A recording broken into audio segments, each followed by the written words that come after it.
Boris Johnson is to tell a summit of world leaders that 2021 must be the year countries get serious about stopping climate change. The virtual summit to galvanise action on the crisis has been convened by US President Joe Biden, who is expected to pledge to at least halve US greenhouse gas emissions by 2030 on 2005 levels. Ahead of the event, which aims to increase ambition on climate action before UN COP26 talks in Glasgow in November, Mr Johnson announced a world-leading target for the UK to cut emissions by 78% on 1990 levels by 2035.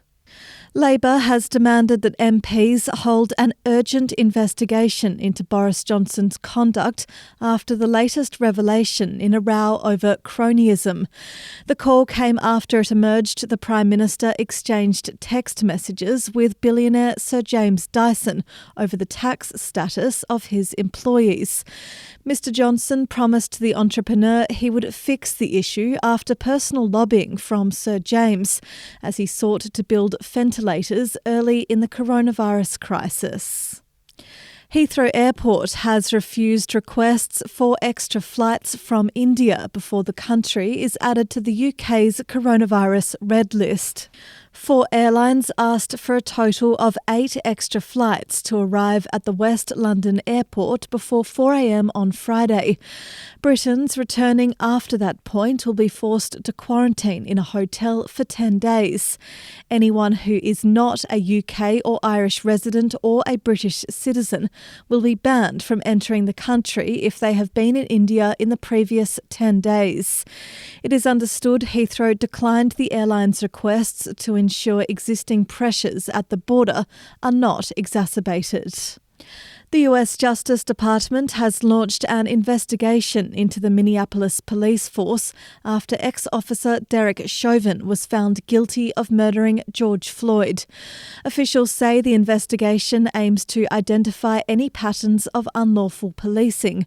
Chauvin faces up to 40 years in prison after what was the first conviction of a white police officer over the death of a black suspect in the state of Minnesota's history.